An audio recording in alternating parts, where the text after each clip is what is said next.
Today on the Doctors Who Read Stuff, we cover chapters 20 and 21 of Mistborn, The Final Empire. Vin is taught by Marsh, and it doesn't quite go as I would have expected. No, but it's there's a lot of good stuff that There happens. is. Really good stuff. And then Kelsier goes to visit the army he's been amassing, and some interesting things happen there as well. Yeah. We're going to discuss all that, and then at the end we're going to talk about where we think this book is going to go. So please, don't go anywhere.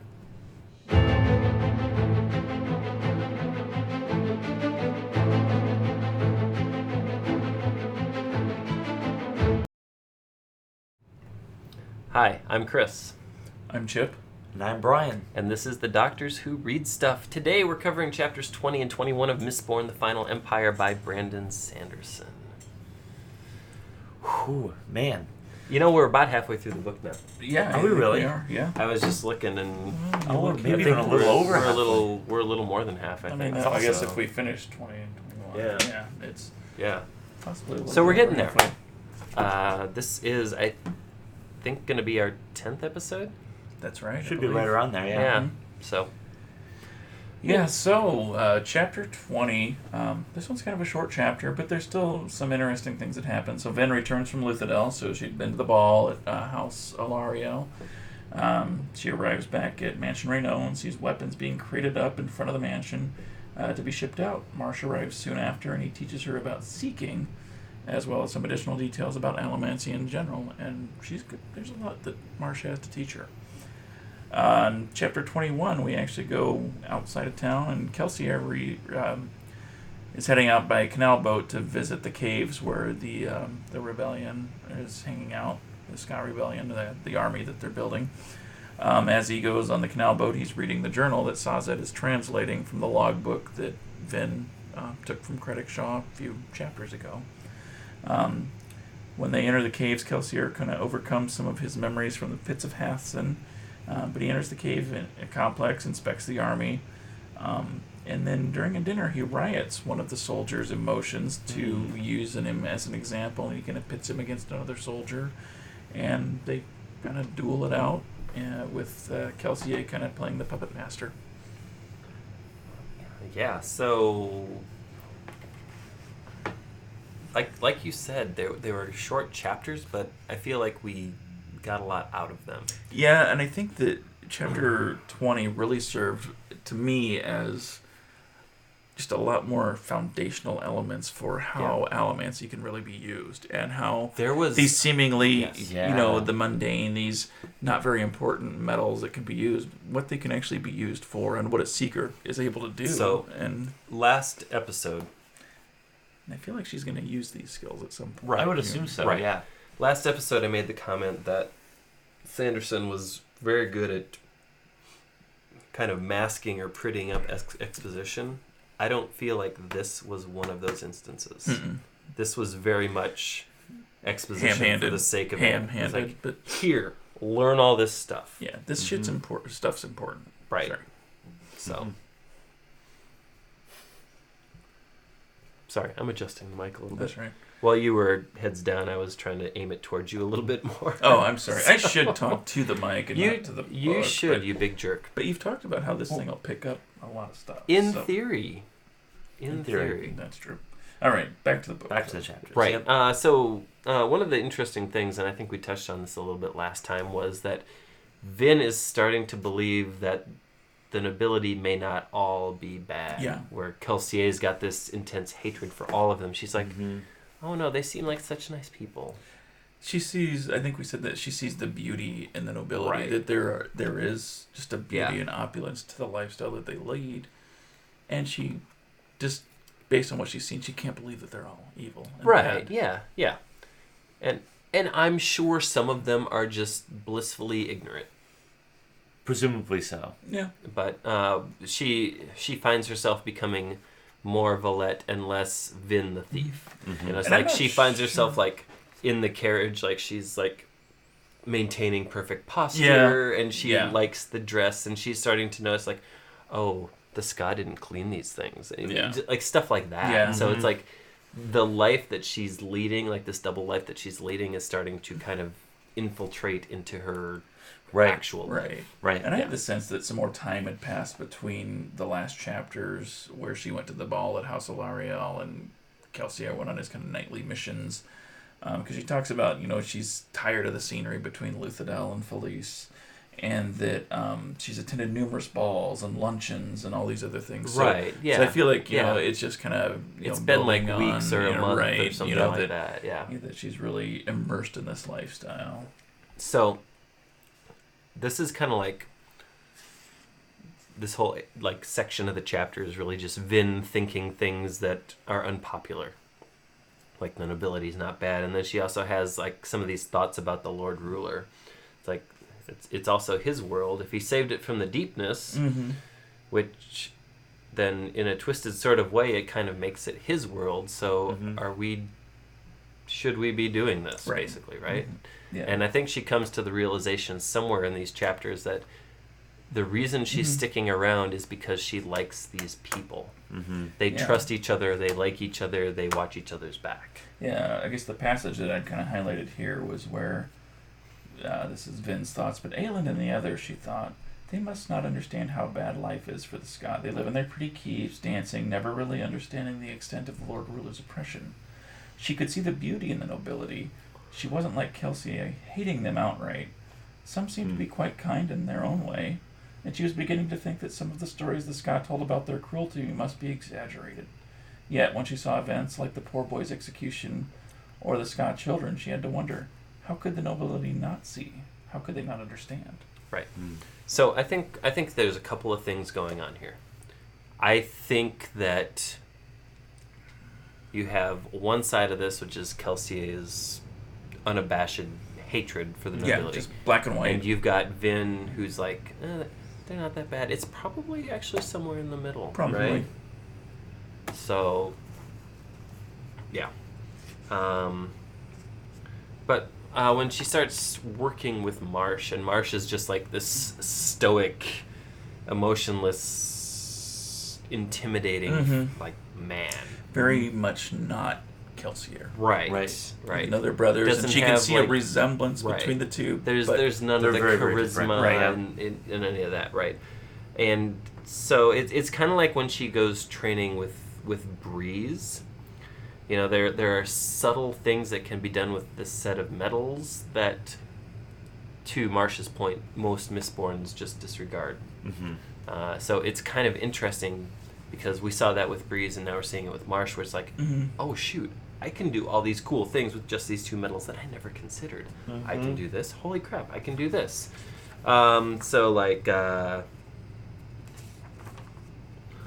So she's able to sense what Marsh is burning and what Kelsier is burning, and Marsh is surprised that she's picked it up this quickly. Yeah. And we've heard that time and time again, from Kelsier, instinctually picking this stuff from up. Marsh, and it's like, okay, so what is she? We think we know who her father is. I think she has some memory of her mother. Yeah. Her mother went Her mother crazy, murdered her sister. basically, yeah. And left her an earring. Is right. What I remember. Yeah, but who was she really? Good question. I mean, maybe Reen knows some answers, but he's not around anymore either. Yet. That we Yeah. know of. That could be a Good speculation point. later. I don't know. He's got to be showing up. You would think so. He's As much got to as be they've showing up. talked He about didn't. him. He didn't get killed. He ran away. Yes. He's coming back. He must be coming back. But this is the part where he goes into lecture mode about all the metals and things like that, and that's where I kind of I tuned out. Yeah. Because I don't do lectures well in person. I certainly don't do them well on pages. No, and it's stuff that I know that there's stuff in the appendix about the pairing of the metals and what this metal does and what that metal does. And I honestly, I don't always remember that. That I know that he's kind of hammered. When she burns pewter, she gains Stronger, strength, and yeah. she's got the ability to withstand different things. But if she burns some of these others, I don't remember what it is as I'm reading it. Yeah, But it's based on what or- she's doing. He's describing Yep. what she's doing too as she's burning it. So there's oh yeah. So this is unrelated, well, not really, but I found a 3D model for the Allomantic table. I've been considering printing, and we could like just plop it here as a reference. That would be awesome. You're just looking for things to 3D print too. Yes, I am looking for things to 3D print. So one thing, because at one point, like Vin, like I think she soothes Marsh, right? Mm-hmm. Like she just like subtly soothes him, and he starts like opening up, about and then their like he's going on and on, stuff, and he's like, "And you're soothing me, aren't you?" Don't ever do that again. Yeah. But here's the thing. Like, they keep having a conversation and a dialogue going back and forth, and I think they actually bond. Yeah. Like, he turns from this, like, stoic brick wall, like Spock or Lan from Wheel of Time or something like that, and all of a sudden, this impenetrable she's able to like, cut through this stone wall and actually get to the person, which I thought was really cool. But then she also kind of turns the tables, but she opens up so much more to him. She's like, I know he's not a soother, but I just feel like I need to tell him these things, or that I'm so comfortable talking to him about these things that he might as well be a soother. Right. But he also talks about how it's not all allomancy, that some of it's just reading people and understanding people and understanding relationships. Oh, yeah. You know, that there's so much more to this that you don't understand yet because you're so young. Right. Right. So, in 21... There's some really interesting things that happen. Before we get to 21, I think, is it... I can't remember if it's this one. When they talk about where Marsh is going from here, that his role is really to infiltrate the obligators. Right. Boy, but it's like kind of, and this is something, maybe we can talk about this in a few minutes before we wrap up this episode as for speculation, but what does that actually mean, right? To infiltrate? I mean, does he go and get the tattoos and he becomes a... I don't know. So anyway, we can talk about that. But all right, let's move to chapter 21. This is the one where Kelsier travels by boat to the caves where they're amassing the rebellion armies. Sorry. It is a cave of wonder. Wait, wrong movie. Never mind. It's the cave of... But... Cave of... must have died while carving it. But the beginning of this chapter confirms what you initially stated and what we kind of pieced together when she brought the tome back and Sazed was... Sazed. Yep. Was and what all the readers out there who have read all this, or like you idiots, took a long time to get here. Yes, but we basically have confirmation that the bits at the beginning, the epigraphs are the logbook. The epigraphs are from this book that he's reading. So that was pretty cool. That's really cool. Yeah. And I like how it ties it all together, and I actually went back, and I think I sent you guys the copy of... Yeah, I reread those. I found a document that had all the epigraphs in one document to go back and read through them, because I think you picked up on a few things that were referenced in this chapter that were from... Yeah, so like in when he's going up in the boat, up the canal, and he's reading through it, I think the first line, and I don't have the book in front of me. I think it's right there. But it... let's see here... Sometimes I worry that I'm not the hero everyone thinks I am. That's almost the very first line of this book in the prologue. I think it is. And then as he keeps reading, we keep getting more and more. But at the very end, and you even have this underline, in the end I worry that my arrogance shall destroy us all, is the epigraph over chapter 9. So, it's and I didn't pick up on that. I remembered the first line. I was like, oh, we've seen that before. Yep. So, yeah. It's a good callback, Brian. But when they arrive, Kelsier is making a point to do certain things to bolster the confidence of the recruits in the army. Well, he's working really hard at it, too. Like, he's... What isn't he? He's gets off the boat, Allomancy. He's, like, jumping, or pushing himself up. Like, he throws a coin down. down and, like, pushes himself off the coin and, like, flies to another boat. And it's just, like... and he makes the comment, it's like, it seems so strange to do this during the daytime. Mm-hmm. But he wants everybody to see make him. A show. He wants to be seen. Mm-hmm. He wants them to know. It's kind of like, and this might be divisive, but I'm gonna go to The Last Jedi, Mm-hmm. where at the end of the movie, Luke Oh, Skywalker shows up. I'll give you some leeway here. And Luke Skywalker shows up, and he walks out and confronts all the Walkers and the First Order and the entire Force. Yeah. Just that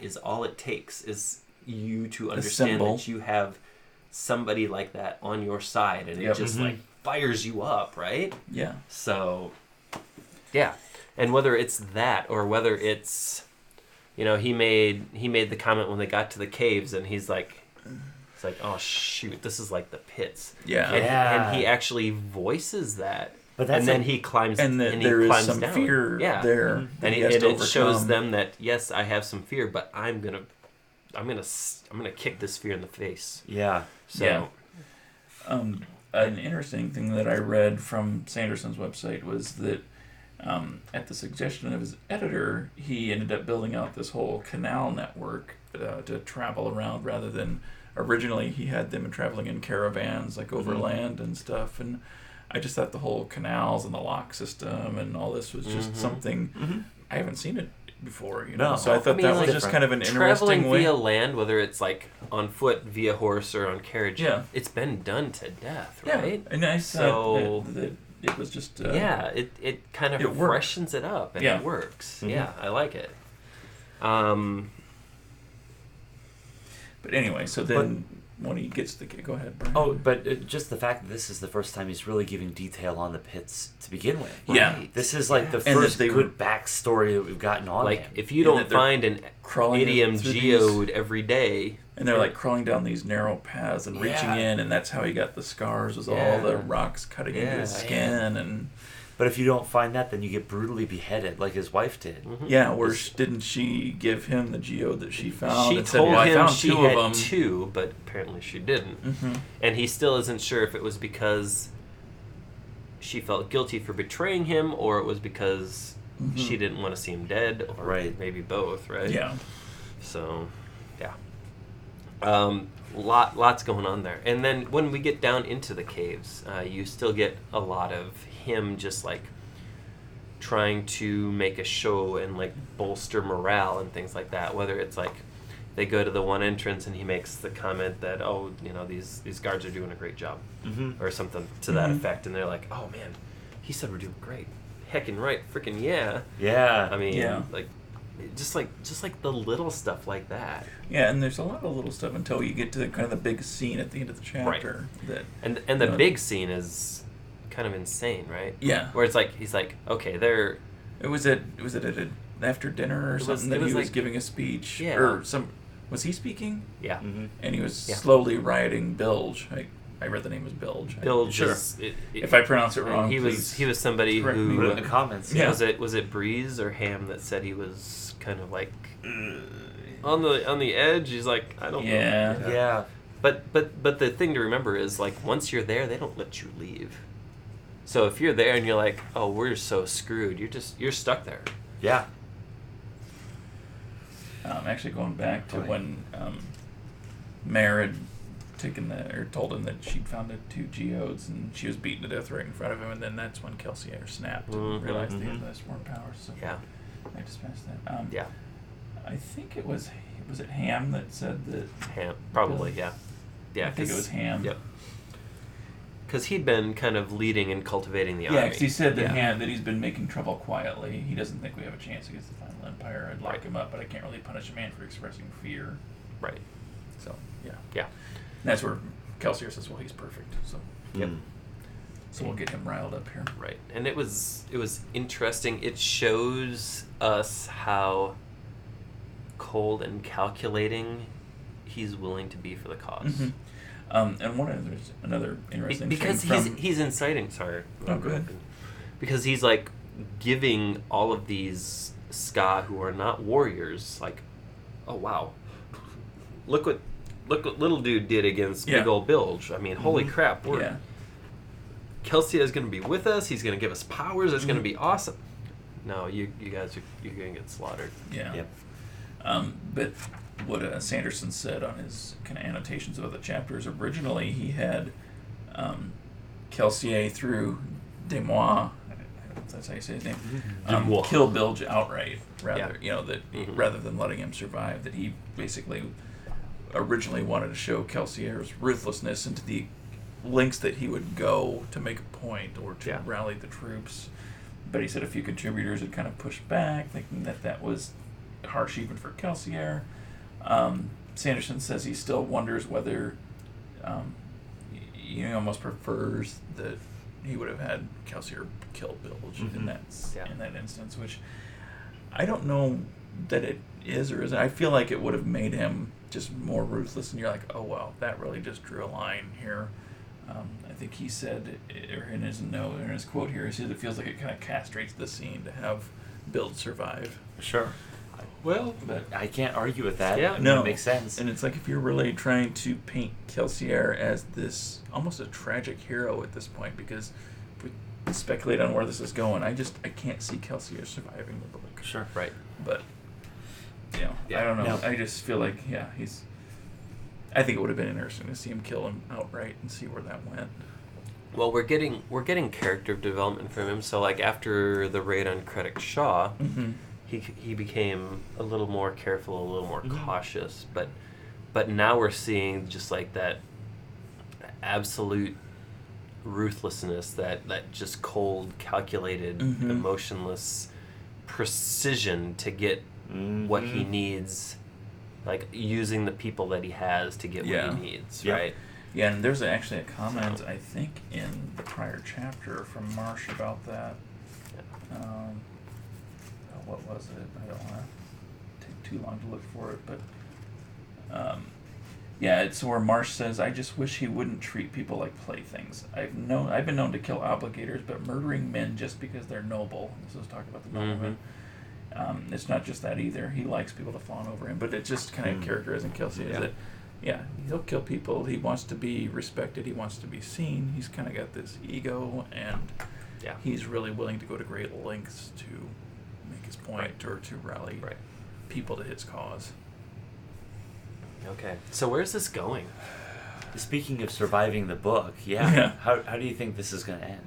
I don't know how it's going to end for Kelsier, but I think the Lord Ruler is going to get him. I think his ego is going to get in his way. And, Interesting. And it's going to be left to Vin and maybe Elend to pick up the pieces. I don't know. Based on comments, I've tried to slow down my reading, so I'm not any further ahead than these guys at this point. So I have no idea where Good we're job. going. Well done. I know. Thank you. So, just like from things I've seen, like I said last episode, when I go out on Google and I try and find images, it's like, oh wait, are Vin and Elend fighting together? What's going on here? So I feel like he's got a bigger part to play. I don't. And I still think Sazed's got a big player to play coming up here. Because we still don't know what the whole chemical stuff is. What Metal Mind is.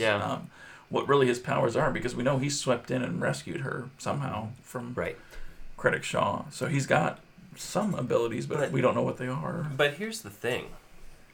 We made the comment that we're like over halfway through this book, and there is no choreography about where this thing is going to go.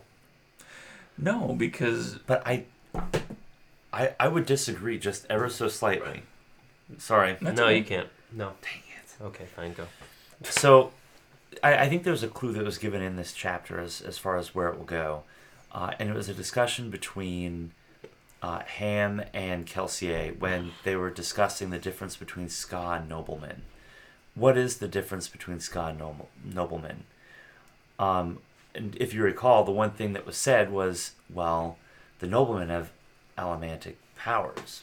And the ska do not. And the ska do not, but we know that's not true.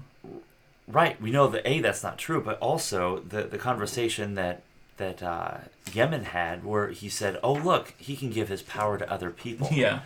I mean, I guess my thought is, if I'm gonna just take a wild stab in the dark here, what would happen if Kelsier is not only successful in defeating the Lord Ruler, but he himself becomes the Lord Ruler in his overthrowing of the government? Interesting. And we know based on the logbook that the Lord Ruler started out with noble intentions. And noble intentions. Right. But he broke determined bad. but determined that the best government for the Ska was the enslavement of the Ska. Right. And the end of this chapter, even the last sentence was, he didn't really, or the last couple sentences was he didn't want to divulge his plan because there are plans, behind secrets. Plots behind plots, plans beyond plans. There's always another secret. Yeah. To me, that seems like he is on the collision course with not only confronting the Lord Ruler, but maybe even assuming that mantle. That could be interesting. Whew. I hadn't considered that. Good thought, Brian. Yeah, because depressing, but good really thought. Depressing. Yeah. But I almost see a confrontation. But there's got to be a tragic element to his story. I just feel like something's going to happen. I don't know what. I feel like it's got to be almost. Again, I could see the very ending of this be he assumes that role, but then he confronts Vin and Eland. Mm-hmm. Anyway, and I know there's 2 more books after this one. There are more books. Right. But I don't know. I don't think we have a clear. I'm kind of lost for words now. I'm not sure what to think. Yeah. Brian just turned everything on its head. So good job, Brian. Yeah. Okay. I do what I can. Well played. So we have a like button down here. We would love you to click it. We also have a subscribe button.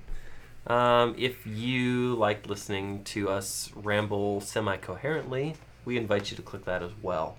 We are on Instagram and Twitter at TDW Podcast. If you are a Facebooker, we are at facebook.com/TDW Podcast. And lastly, you can find us on our website, and that is at www.tardiscast.com. It has a link to our YouTube channel, our most recent episode, as well as a blog that is updated with some degree of regularity. Nice. I mean, it's like we've been drinking good to be stouts regular. all night. Anyway, thank you very much for watching, and we hope to see you next time. Allons-y.